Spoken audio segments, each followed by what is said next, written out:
But it is my great pleasure this afternoon to introduce you to George Mumford. And George is here joining us today to talk about his book, which you can see right here, The Mindful Athlete, and some of you have a copy of in front of you. And he's here to share some of the wisdoms and wisdom and lessons in his book. But even more than that, to share some of who he is with all of you. And one of the things that I was really struck by when reading George's book is what an extraordinary life you've had, and the extent to which you've been listening your whole life. And it's that listening that really struck me, that you've been, you watched messages coming in. Sometimes you took the message right away. Other times you let it sit for a couple of years.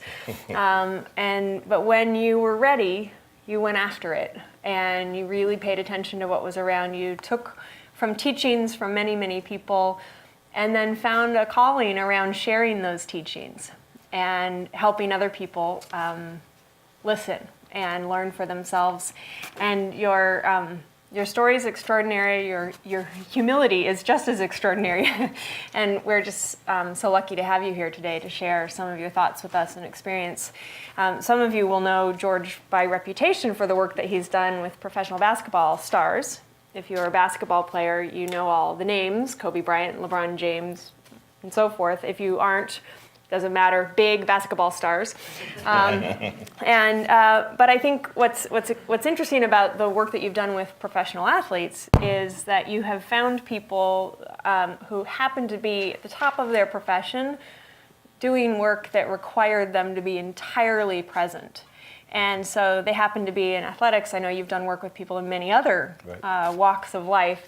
People who need to be the very best that they can be at the top of their game, and helping them find a way to be that, but along the way, finding extraordinary peace.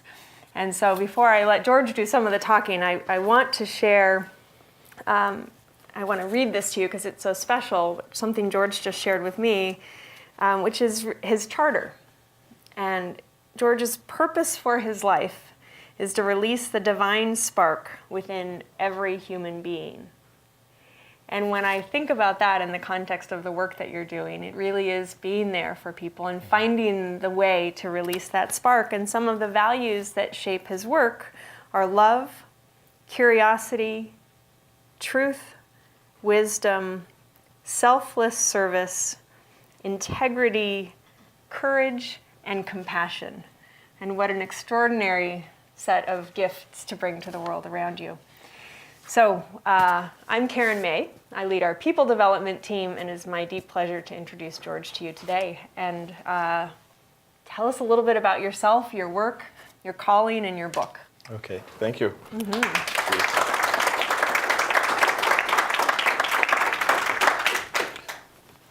Well, I'm really happy to be here today, being at Google. Very often I can't use my computer without referring to Google in one way or the other. We like that. Yes. So when I agreed to come here and talk about my book, I actually gave them a little idea of what it is I wanted to talk about today.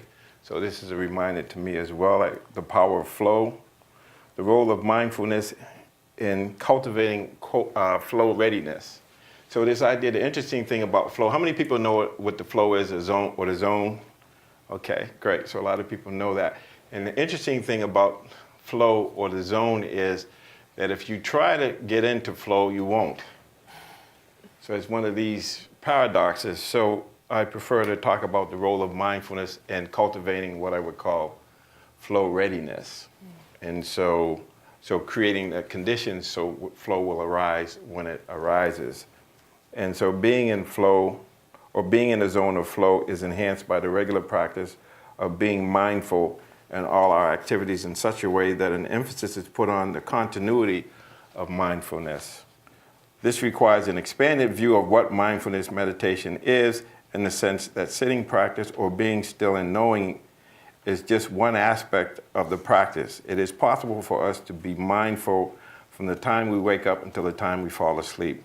Just being mindful of our postures during the day as we are sitting walking, standing, and lying down. We can practice being fully open, fully engaged, and welcoming each unfolding, unknown moment with mindfulness and wisdom. And I have to say, that's a mouthful, what I just said. And the interesting thing is, so it would be obvious to talk about what is mindfulness? How many people in here know what mindfulness is? How many people practice mindfulness and don't know what mindfulness is? Okay, true too. so it's an interesting thing. My buddy John Kabat-Zinn talks about mindfulness is paying attention in a particular way in the moment, non-judgmentally, as if your life depended on it. Now, he doesn't use that all the time, but I like to use that because it's really important. But another way of thinking about mindfulness is that it's a way of being where we're able to observe experience. And one of the things I do in my book, I talk about the space between stimulus and response. And Viktor Frankl has a quote. Let's see if I can find it. I don't really need the quote, I can just talk about it. But basically he's saying between the space of stimulus and response is our power and freedom to choose. And that another way of looking at mindfulness, I have some things here that I want to read because it gives you an idea. So when I talk about mindfulness, I'm also talking about mindfulness that's supported by some qualities, which I call in the book the superpowers. And they have to do with this idea of faith or confidence, because if you really think about it, in order to make an effort, we have to have enough faith or confidence to actually make that effort. And I know that trust or confidence is really important because Einstein said so. Einstein basically said that that the most important question we have to ask is whether the universe is friendly or unfriendly, or neither. And that, just to cut it short, because instead of going through all of them, I'll just talk about the idea that he said, if the universe is unfriendly, then we will use all of our resources, all our technology, to build bigger walls to actually keep out the danger or to actually get hostile and kill off any threat. And if we think the universe is neither friendly or unfriendly, and that God is, just it's like throwing a pair of dice. It's the roll of the dice that determines whether the universe is friendly or not, then why bother with anything? There's no consequences to doing anything. But if the universe is friendly, and that the way forward is to use all our resources, our technology, to understand how the world is, to understand how the universe works, and to align our intentions and purposes with the way things work, then we're into something. And so that's the place that I'm coming from, and that on a really basic level, if we don't think the universe is friendly, then why would we cultivate mindfulness? Why would we pay attention? Why would we try to figure out how things work? And so this idea of having this faith, and sometimes it's just a launching faith, just enough faith to try something, but on a deeper level is understanding that how we choose to think, feel, and behave has an impulse, has an impact, and that the universe is lawful, and that the best way to live is to live in alignment with that. So having faith to actually make the effort. And so mindfulness is one thing, but then there's this faith that enhances us to make the effort, and you have to make the effort to be mindful. And so we talk about effort, or what I talk about in the book is diligence. And it's a way of looking at effort or energy as a continuous application of enthusiastic, poised energy. So oftentimes what I find working with people in my own practice for years until I woke up a little bit, is that there's this efforting or just trying too hard or having this energy that's really guided by greed or wanting it badly or trying too hard, and that energy doesn't work. And then there's the other energy that's lethargic or just not making any effort at all because we don't think it matters. And so effort is similar to like tuning a guitar. If anyone plays a string instrument, when you tune a guitar, if it's too tight, it doesn't work, and if it's too loose, it doesn't work. It has to be balanced just right. And so when we make an effort, the idea is continuous application of enthusiastic, poised energy. Or the idea is when you're doing something, it's almost like there's a Hokie Carmichael line in this song that says, slow motion gets you there faster.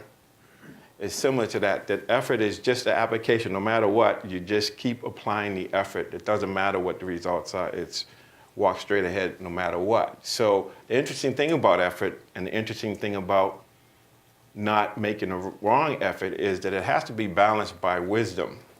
And one way of looking at wisdom is information, intellect or rational thinking, which we call wise reflection, reflecting on things using our intelligence.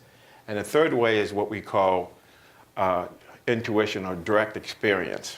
And so the idea is when we experience it subjectively, that's the deepest way of knowing, or intuition. So information, intelligence, and direct experience. And so wisdom, what mindfulness does is it balances effort, but effort is balanced by, let me go back before that. So the wisdom balances the faith. So going back to faith, because I talked about faith and effort, but they have to be balanced by mindfulness. So mindfulness cultivates faith, but it also cultivates wisdom, because if you have too much faith and no discernment, then it's blind faith. So, and it's the same thing with wisdom. If you're too wise or too intelligent, then you become cynical.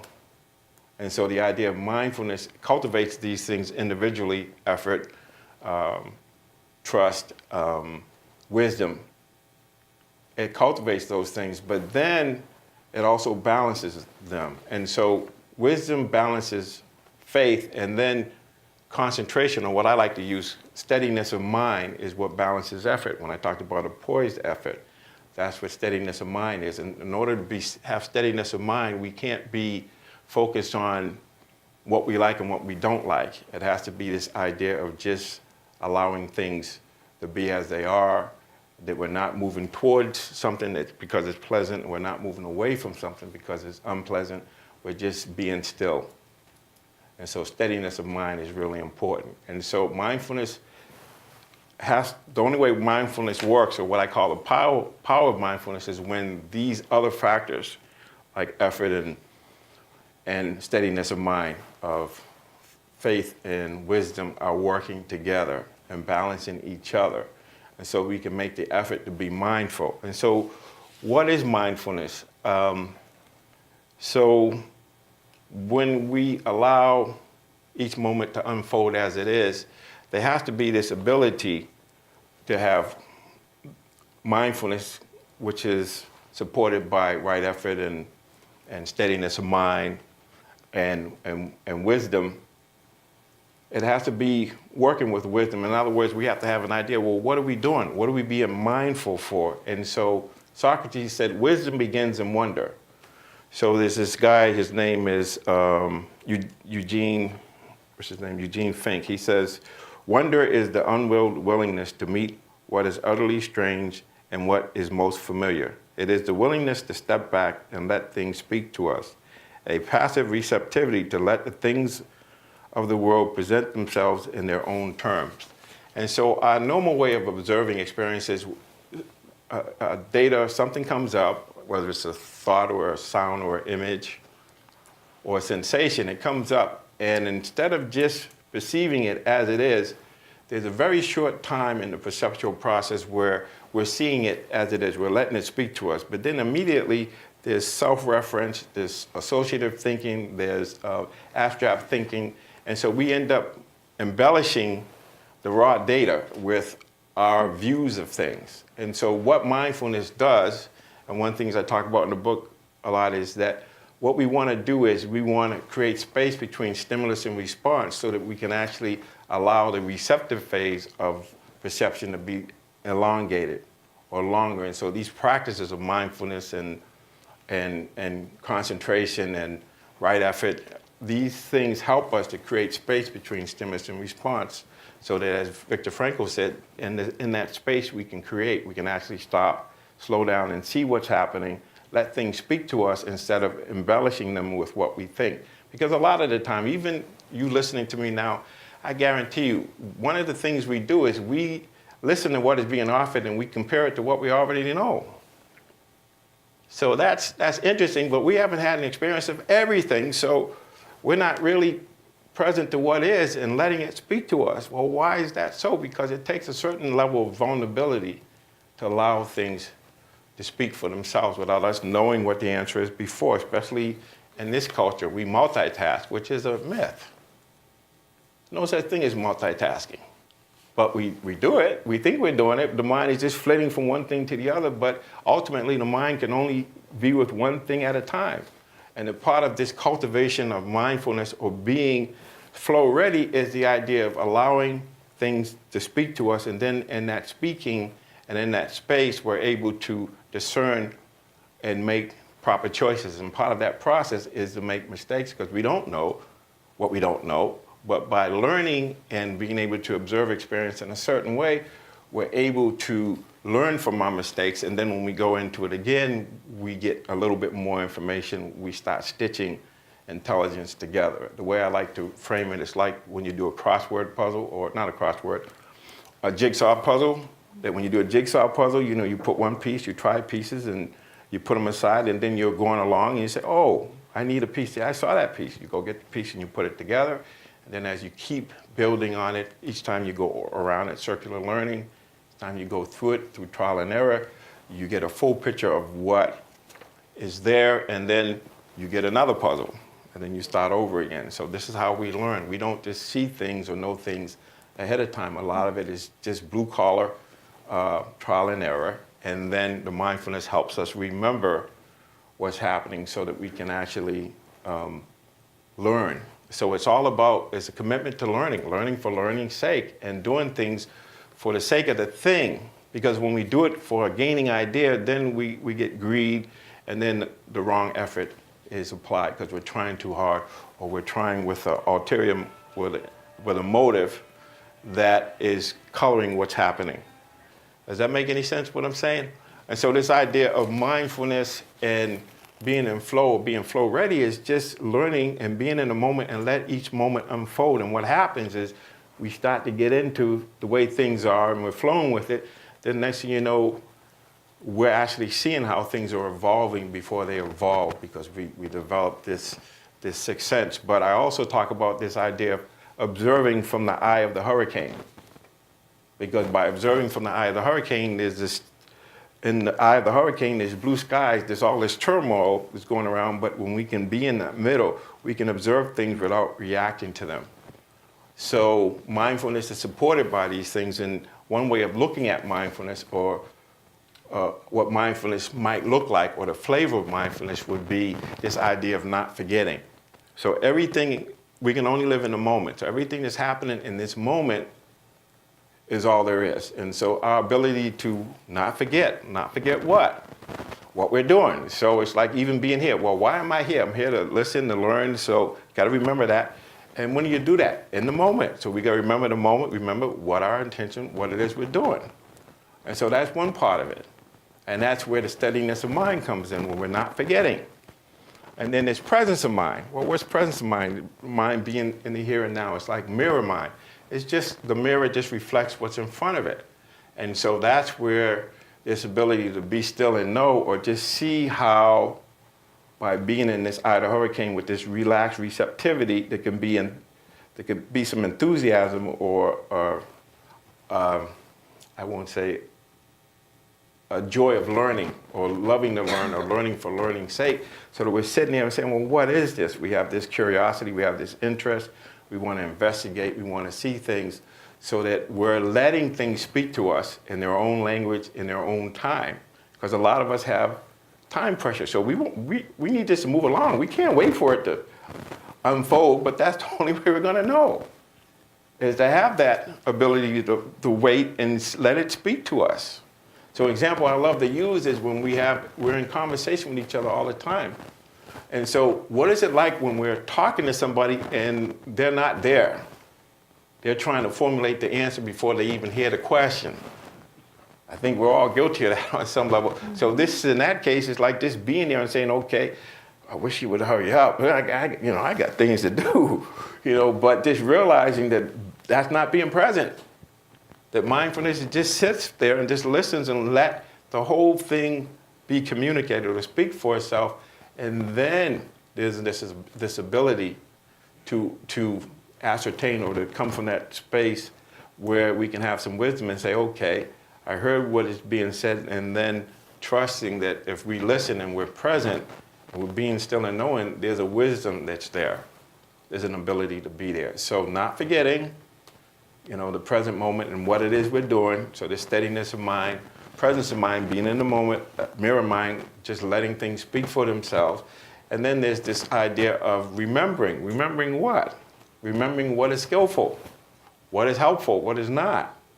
So if I remember, okay, I got to be here and listen without trying to answer, and that I know when my mind has compassion there's a willingness to listen. When I have patience there's a willingness to listen. When there's impatience, or if there's some other negative emotion like indifference, I'm not really going to be there. And I need to know, this is right after, I need to know how to abandon that negative mind state, like indifference. How do I know? Oh, there's indifference in the mind. Can I just let it go and then bring this quality of care and attention to what is being said? And so it's this idea of knowing what's skillful, what's unskillful. That's the right effort. And so then finally, it's also what's the essence of what's happening. So what's the essentials? Well, the essentials in a conversation are 70% listening and 30% speaking. So the essential is to listen, just to know that, okay, if I'm speaking before they're speaking, then I don't know, I don't have the right information that tells me what I need to know. What are the essentials? The essentials is to be still and know, to be present, and to just listen. Each time the mind is thinking about something else, just come back and listening again. And so mindfulness looks like that. Mindfulness looks like, when you come someplace or when you're doing your activity, the basic fundamental of what it is you're doing, that's in mind. With the mindfulness, okay, well, you got to know a little bit, at least what I'm doing and why. So there has to be this understanding. So there's some mental preparation before to figure out what it is we're doing and why. And we talk about this. So there's mindfulness, or just the bare sensation of mindfulness, just knowing, like say for instance, if you're sitting and you're breathing and then there's some sensation in your knee, especially if you're sitting in a way and there's pain in the knee. I won't even call it pain, let's say there's a sensation. So instead of calling it pain, you just notice, okay, this is the bare sensation. So just noticing the bare sensation. Or if a sound comes in through the window or through the door, let's say. Where I practice in Cambridge is right on the main street. So you'll be sitting there meditating and a fire engine goes by. And so our ability to be mindful and notice that we're sitting and the sound comes through the window, or the sound comes into our awareness. Well, we could allow it to be a sound, or we could make it noise. I say, oh, that's a fire engine, it shouldn't be there, I'm trying to meditate. And so we just notice, oh, we're hearing, but then if we see that we made it into noise, then we can just say, okay, there's frustration, there's, I don't know what you want to call it, anger, or fear that we're not going to be able to meditate because there's sounds coming in. If we can just know, oh, there's fear in the mind, or there's anger, or just noticing, oh, it's just a sound. It's just a sound. Just see it as a sound. So something happens, a sound, then we interpret what it means and what it is. And that's where we suffer. We suffer because we make it noise, and there's an ability to just notice and just let it flow through, because the interesting thing is it won't last more than 30 seconds. But if we keep it in mind and we hold on to it, it's still in the mind. Fire engine's still there. And so we start to understand that there's a way of relating to experience out of that eye of the hurricane, where we're just allowing things to come because they arise and pass away. Under the right conditions, there's a sound that comes through. And that's only the external. Just imagine what's going on inside with the self-talk and our opinions about everything. When we start to sit still and notice, we got an opinion about everything. And there's no shame. We'll think about anything. But then we see it, so, I can't, I'm a meditator, I can't have thoughts like that. I shouldn't be thinking at all. Well, good luck with that one. Because there's all kinds of thoughts that are coming up. There's all kinds of sensations. What matters is our ability to just notice that thinking is happening, that sound is happening, that sensations are happening. So there's a way of relating to experience in a way where we can just be still and know and just let things speak to us. We create space between stimulus and response. And when there's no space between stimulus and response, that's not a problem. If we just notice, okay, my mindfulness wasn't quick enough, and then you start over again. And so this idea of cultivating this way of being, so you can do this from the time we wake up to the time we go to sleep. So there's the sitting meditation and being still and focusing, but then there's this idea of, like, even now, just think about it. Humor me for a moment. Do you know you are sitting? Do you really know you are sitting right now? Are you conscious of sitting? So most people say, yeah, George, of course I know I'm sitting. Well, how does it feel? How can you prove that out? What are the parts of the body that are making contact with surfaces, and what does it feel like? Is it pressure? Can we be still? Can we just sit here and listen and then allow our body to be embodied and have our body anchor us in the present and notice that there's breathing going on, or it should be? And that we can just sit here and just notice. A breath comes, a breath goes. You just breathe in, sitting, feeling. So when we stand up, you're aware of standing up. You walked here from somewhere. Can you remember what happened between where you were and how you got here? And some of us will kind of remember, some of us may not, because we were trying to get here in a hurry. We don't want to miss anything. And so the body is moving. Are we in the body as it's moving? Do we know when we move our hand, when we do things? These are postures, mindfulness of passage, just knowing we're sitting down and knowing it. Standing up and knowing it. Listening and knowing it. That sounds simple, right? How often do we do it? Well, we're busy trying to hear what's happening and not being anchored in the body and noticing that there's a way of relating all day where we can just check in. Well, is there energy in the body? How does it feel when I'm listening? Is it pleasant? Is it unpleasant? Is it neutral? What's my attitude? Am I happy to be here, or am I just here and I don't know how I feel? That's okay, but knowing that is really important. Just knowing what our attitude is, knowing how we're seeing things. So there's so many things we could do, and I don't want to talk a lot more. I just wanted to just kind of introduce some of these concepts, like this idea of mindfulness, just not forgetting, presence of mind, remembering what is skillful, and then staying focused on that. And then what are the essentials? What is it we're doing? What are the basic fundamentals? I do this with whether we're speaking or hearing, or whether we're doing our job, or if you're playing basketball or softball, or even walking. Just being with ourselves as we're walking, moving through space, and we'll notice that the body can't stay in one position too long. It's in either one of four positions. It's either walking, standing, sitting, or lying down. And that all through the day we have those transitions. Are we aware of them when we do them? Do we know why the body is walking? Do we know where it's going? Do we know what the purpose is to lie down? How many of us lie down at night and try to go to sleep, and everything we did during the day, or all our worries are there? And we start ruminating, thinking, and then, okay, it's been 2 hours, I'm still trying to sleep. Instead of realizing that, we have to have a way of letting go of work, or letting go of, or something keeps coming up, either we need to attend to it, or we need to figure out how to let it go. But this happens, so we have this, it was that saying that most of us live in quiet lives of desperation. I think a lot of us, especially people in this room that have been very successful and skillful, there's a lot to be happy for, but there's always suffering in one form or the other. That's a human condition. Suffering is things change. They don't stay the same. We get connected with things we don't like. We get removed from things we do like. We could have a certain mindset. It's going to change. It's not going to change. So things change all the time. There might be subtle things or parts of our lives, like Sigmund Freud said, love, work, and play. If you got all three of those working, you're doing okay. If you can, if you can work, love, and play at a high level, that's what he calls psychological health. Well, good luck with that one. Because very rarely do we have all three going on really well, and it doesn't stay that way, because we got parents that are getting old, getting sick, we're getting old, things change, we don't have the same level of energy we had before, then there's just things that happen. People we know die and get sick, or the candidate we like doesn't get elected, or he does get elected and doesn't do what we want him to do. There's all of these things that happen that have an impact on us. And so really it's about just starting to get in touch with what's going on in here, what's going on in the heart. And then starting to understand, well, how am I living?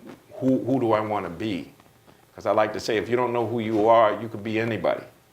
And if you don't know where you're going, you could end up anywhere. So these are just some of the things that I'd like to open up the conversation about, is just talking about, obviously we can talk about anything, but just this idea of flow having to do, because flow is when we're in flow, it's interesting because our self-consciousness is gone. You hear people all the time, well, I don't know where I went. I wasn't there. I got expanded awareness, and time, everything was effortless. It was doing it by itself.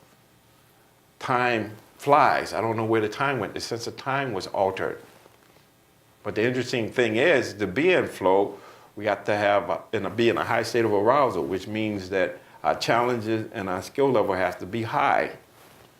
And that an elite athlete or a mindful person knows when that high state of arousal, that excitation, could be because we're very excited because something good is going to happen, or we could be very excited because something bad is going to happen. And our relationship to it is if we see it as a crisis, or as not as a crisis, but as a curse, then we're probably going to reduce our energy or lower our standard. So just before we get to that flow state, we quit or we withdraw.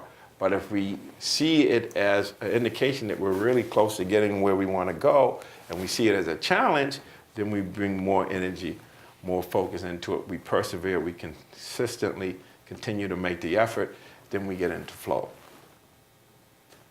But then even that's a problem because it won't last.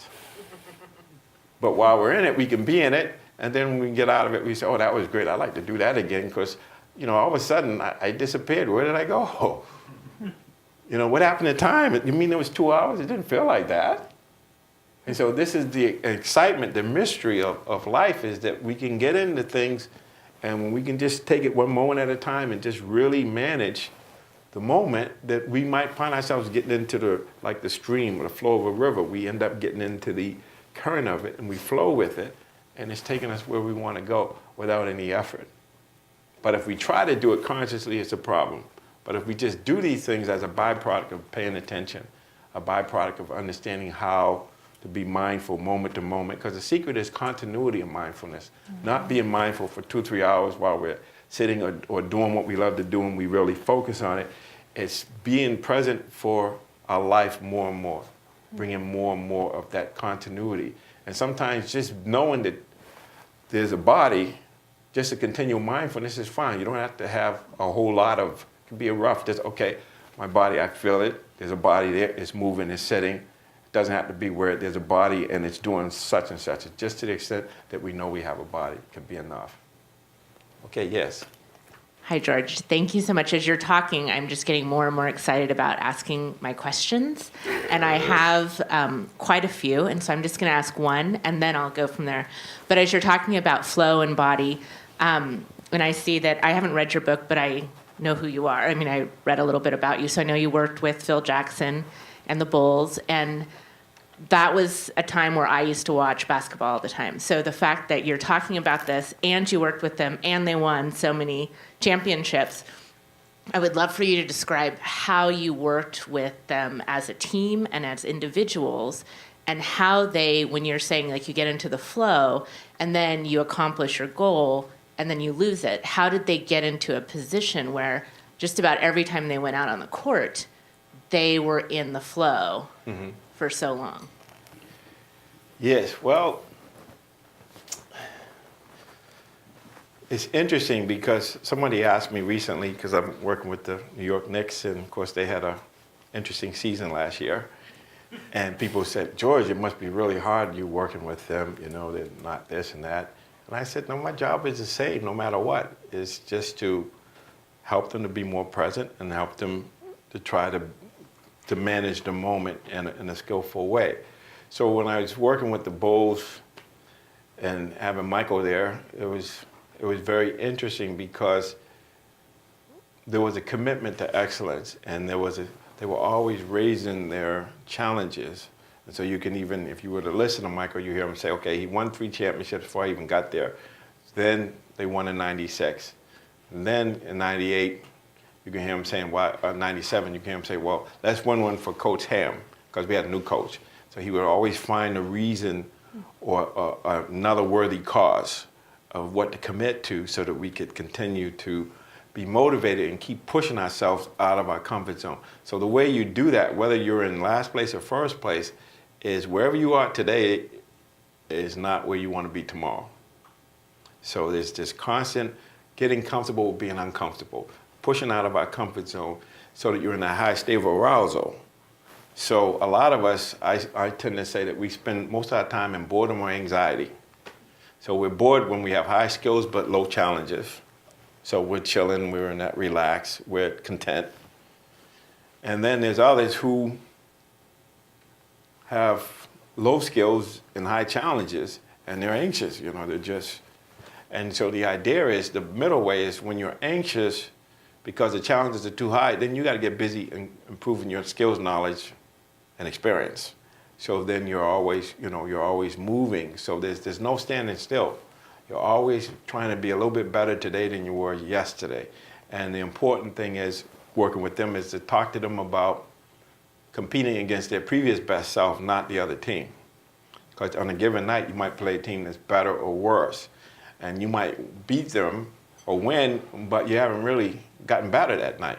You haven't really competed at a level that is going to push you out of your comfort zone and expend your capacity to perform. And the same for us, not just athletes, even in our work, to the degree that we're able to just look and evaluate, well, where am I, where do I want to go, and how do I keep pushing, and it's incrementally, and it's painless, because it doesn't have to be so far ahead that we're damaging ourselves, just a little bit at a time. Like slow motion gets you there quicker, just incrementally, and then it has an exponential jump when we can do that.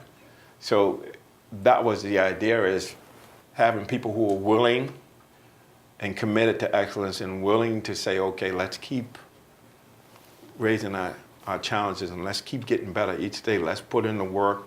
Let's use the mindfulness and stay committed to what the basic fundamentals are. And then you have a system that's predicated on all 5 players moving like fingers on the hand in unison. So the we take precedent over the me, and it's a blending. It's a commitment. One of the things Phil used to say all the time, or he still says, is the strength of the pack is in a wolf, and the strength of the wolf is in a pack. So we need both the wolf and the pack, or both the individual player and the team. So as good as Michael was, as good as Scotty was, as good as Dennis was, they had to work together, and they had to find a way of being in the we, but in the same time, in that context, could they be their unique, authentic selves in that space? Hi, George. I really admire that you are taking the topic of mindfulness for athletes, and I'm curious to hear a little bit more about this. For example, I'm a wannabe triathlete, and to run triathlons, you have to push yourself, you have to run harder in order to be able to perform faster. And there is a lot of pain on the way, especially to run fast. Like there is a moment, like a lot of points of pain. So I'm wondering, like, can you use mindfulness in order to overcome those once you're in a training session? Or maybe like, can you use mindfulness in order to get more motivated to exercise? And I would appreciate like some practical tips on like how to approach the athletics discipline with mindfulness. Mm-hmm. Yes, well, let's think about mindfulness, what mindfulness can do with those other factors, with wisdom and and making the right effort and having enough faith and steadiness of mind. It's really looking at, okay, so what am I doing and what's the best way to do it? Is what we would call clear comprehension, which is what's your purpose, what's your intention? Because your intention is really important. If your intention is just to do this because it's a good thing to do, that's a certain energy.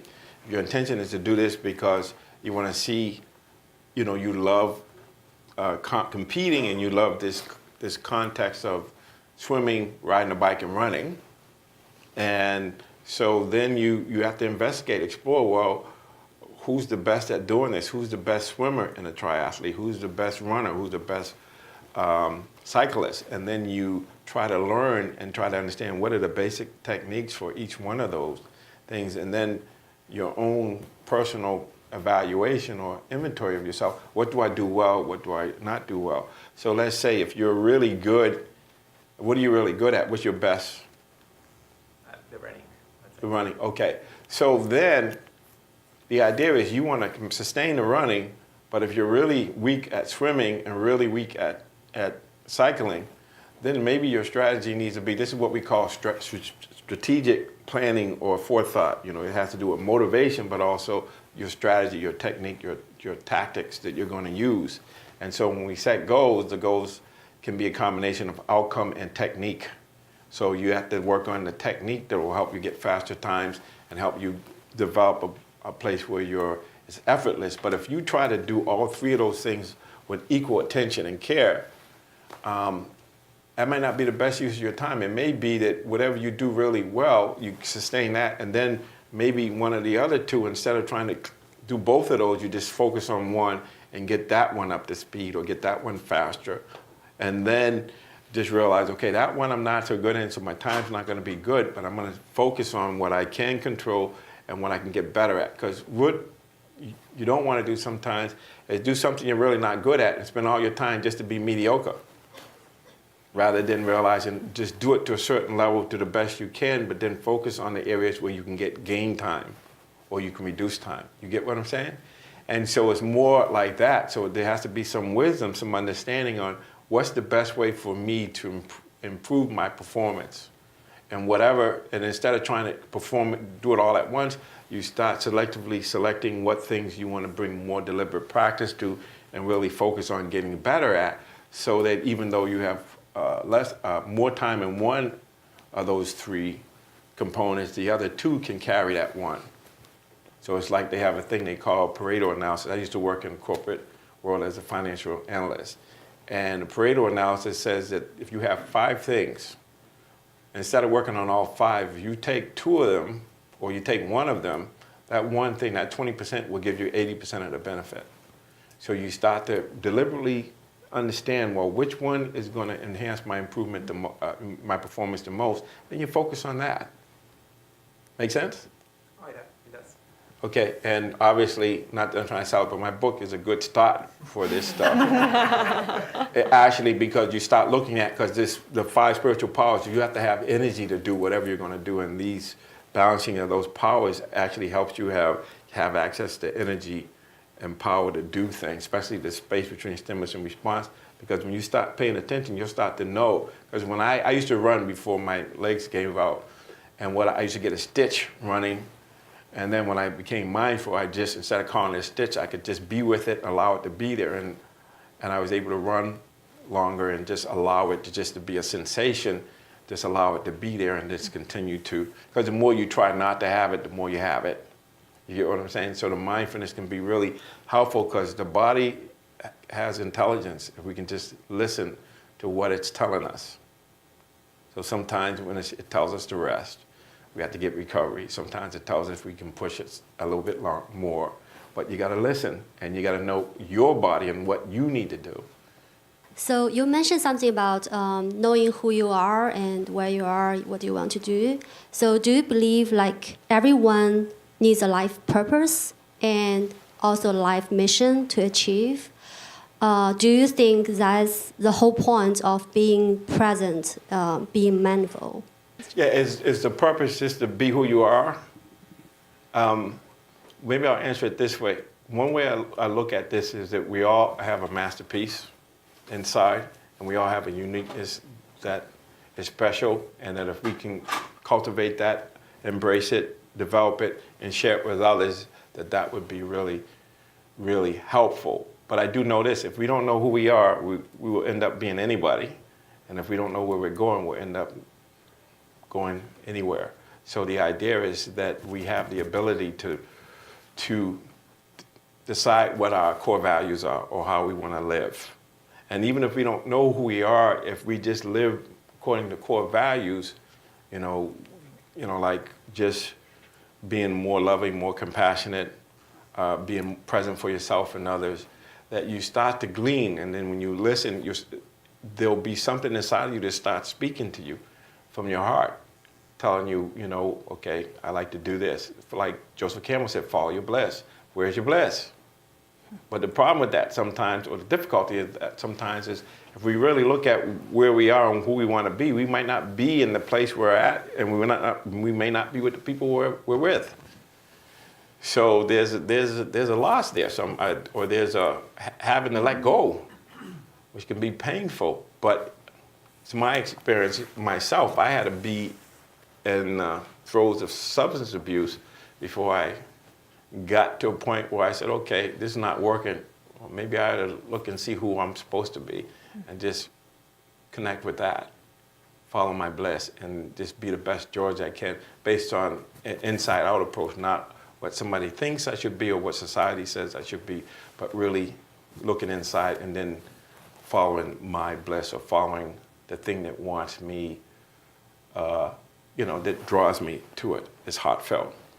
As a path with heart, as Jack Kornfield would say, just following, what is it? And sometimes it's being still and knowing and asking that question, who am I, or who do I want to be, or who do I admire? What are the qualities that I admire in people and that I would like to emulate?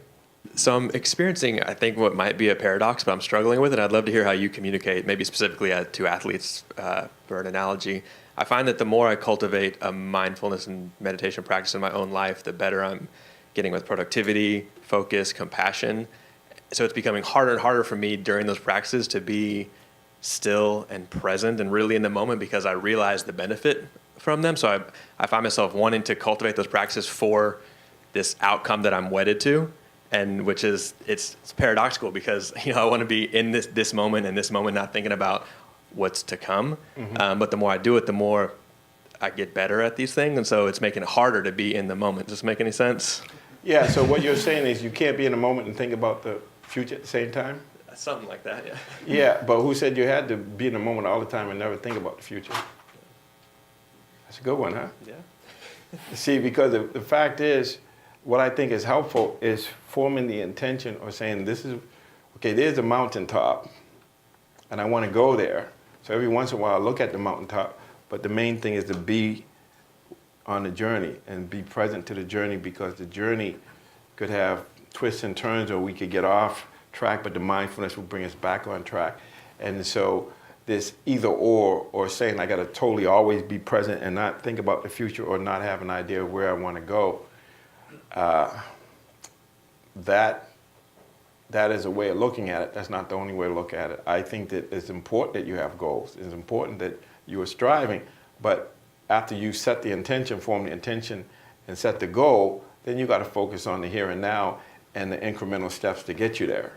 So you got to keep looking, am I going in the right direction? Is this where I need to be? Because you can get off track. And so I don't see it as a paradox at all, unless you start using the present time to think about the future more than being in the present time as you are experiencing the present time. So you got to find a balance there, and each person's going to be different. But sometimes just thinking about, your goal, it can be inspiring and motivating. But then where it gets to be a problem sometimes is you have an idea of how it should unfold, instead of just forming the intention and allowing it to unfold the way it needs to. Hi, George. Thank you for sharing your insight with us. When I run, especially on longer runs, I find it a lot easier if I let my mind tune out and just drift away and, wander around, as opposed to being mindful of running. Somehow time goes faster when I'm not thinking of running, which is kind of like the total opposite. You're advising us. I'm wondering if I misunderstood what you're saying, or if this is. Yeah, so are you enjoying what you're doing? Yes, I do a lot. And are you aware of what you're doing? You're aware that your mind is just kind of out there, not focused on anything in particular? Yeah, and sometimes I purposely take it there. Okay, yeah, but it would be interesting to see, because I don't see anything wrong in what you're doing unless you're taking it there because you don't want to be in your body because there's something in there you don't want to deal with. Because one of the things we do, the nervous system is programmed to do, is if it's pleasant, it will move towards it. If it's unpleasant, it will move away from it. And if it doesn't have a goal or a focus, then it will space out. It's neither pleasant nor unpleasant. And I say we spend most of our time in that one. That you just space out, whether we're watching TV or running and just letting our mind just go. And I'm not saying anything's wrong with that. Just knowing that you're doing that is important. Just knowing where your mind is. Even if it gets lost for 20 minutes and it comes back, when you're back, you're back. Right, it usually goes out, for a few minutes, comes back, and then goes out again and comes back. And especially when you're running 2-3 hours, then. Yeah, well, I think everybody's mind's like that. That whatever we're doing, we're not able, because we'd be enlightened if we could be present and we didn't have any issues. We'd be enlightened. But the mind has a mind of its own. It goes and does things. And it's when it's going off and doing that, when I say you're doing carpentry at home, and you got the electric saw going, I think your mind wants to be present. Or when you're driving, or when you're doing things, there's a time, like the carpenters say, measure twice, cut once. There's a reason why they say measure twice, because the first time you may not have been paying attention. Because the mind has a mind of its own. It's always going off. So I'm not suggesting when you're mindful means your mind is always there. I'm saying when you're mindful when your mind is not there. You're mindful when you do space out. Now, it's not a problem unless you make it a problem and say, it shouldn't be doing that. Well, it's doing it because that's what it does under those conditions. So if you don't like that, then you got to change the conditions. But if you're okay with it, it's fine. But it's not to use the mindfulness and say mindfulness means you're there and you're not thinking about anything else. No, mindfulness is kind of it could be a broad mindfulness. It could be really narrow when you're focusing on one thing. But most of the time, being broad is good because it shows you how things are connected. And you see the whole periphery of all the activity and the interconnectedness of everything. So it's a question of what do you mean by mindfulness and why are you running? It's always your intention. If your intention is just to run and to be out there and just to let your mind go, then that's what you're doing. Mm-hmm. But if your intention is to be there and to be mindful and then really, improve your performance, that's something else. Right. Thank you. Yeah. I was just confused a little bit, George, about when you're talking about slowing everything down and elongating everything, and yet you're talking, the sport that you've been involved in, primarily is basketball, mm-hmm. which happens in split seconds. That's right. And having to be incredibly attuned and present. I mean, it's a contradiction to me, I guess. It sounds like a contradiction. I was watching this program. It was on the human, I think it was on sight or the brain, and it was about these firefighters that were in the Northwest fighting a fire. And one of the things the brain can do is, so they were in this place and all of a sudden they got trapped by the fire, surrounded them. And so the brain has this trick where it can slow down perception, where these folks were able to it slows down your perception so that things seem, they slow down. There's a way of relaying experience where you come out of that space, you just have like 2 seconds seems like an eternity. And it's like relativities. You're like, so if your team is up by 1 point and it's 2 seconds to go and the other team has the ball, that's a long 2 seconds. But if you're the team that is trying to score, that 2 seconds is not enough time. But so perception is really interesting. So there's a way of relating to your experience, and then by programming yourself when you're not on the court by slowing down and understanding. And a lot of times the slowing down is not to habitually react, but just to let things speak to you. And in that space, the perception, it creates more time. And so it's not like you're doing it on purpose. It happens because you are open and not mechanically reacting to things. You are actually letting things speak to you. And so it's something that I talk about, but unless you experience it, may not make sense. But I'm pretty sure there's times when, depending on, it's not just sports, but when you're looking at something and for some reason there's enough patience there and a willingness to just hang out and that not knowing, if that makes any sense, just not knowing. And so you cultivate that by being mindful, and because you kind of know what's going to happen and you program your you program your neural net to know what to do. And so, you know, and they say that the speed of trust, like if you trust things and you know things are going to turn out well, you got a lot of patience. You know, it's a perception of, it's relative.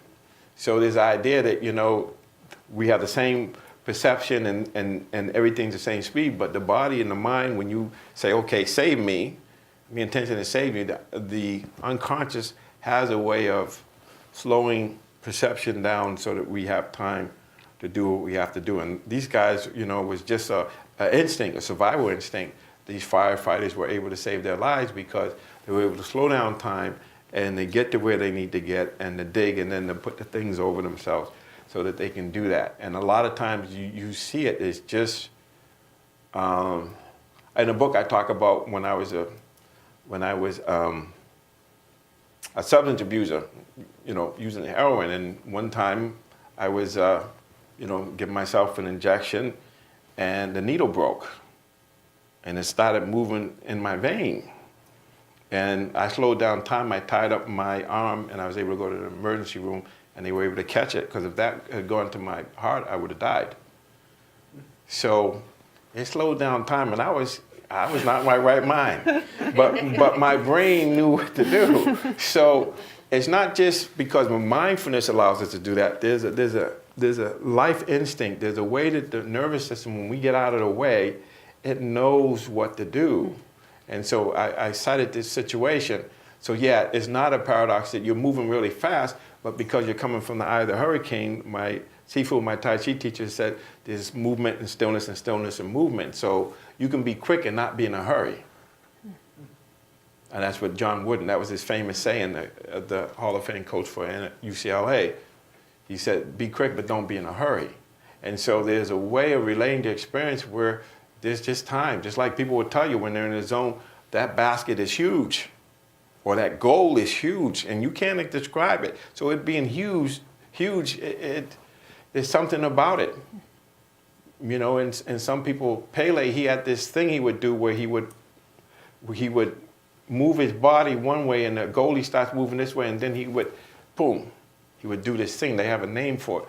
But he had this ability unconsciously to reverse directions before the other person knew what was going to happen. And if they do an fMRI on you, they can tell you what decision you're going to make before you're aware of it, because there's part of the brain that trigger, or the neural net that signals, or that's stimulated, that it fires before we're aware of it. So there's this place, there's time before stimulus and response. And so most of the time, because it's reactive and we're not paying attention, there's no time. But when we're paying attention and we can see it as it's arising, then we can create space and be able to have a thing. So it's not, some of this stuff, if you're trying to figure it out with the left brain, if you're right-handed, it ain't going to get there. It's something you have to experience. It's like implicit learning is what we call it, a non-declarative. It's just something, because they've done this with these tests with cards. People can, they can pick cards, 2 decks of cards, and your unconscious knows what cards to pick, and it works better when your conscious mind is not involved. So when you know and you program yourself, you have time, because it's reaction. It's like there's a seeing, there's no space between seeing and reacting, because the seeing is moving. You see this in baseball or any sports, the ball's hit and the guy is moving this way towards the ball. He's not thinking about it. His body is just, he's been trained. Is that well trained? To do that. So there's plenty of time, because there's something that's moving that's already got what's happening and it's already prepared and ready to respond to what's happening. I know it may not make sense, but that's the way it is. We're going to Okay, leave it there, thank you. George. Absolutely lovely to hear from you. Stick around if you want to ask him more questions or have him sign your book. And if you haven't read it, I recommend it. Thank you. Thank you.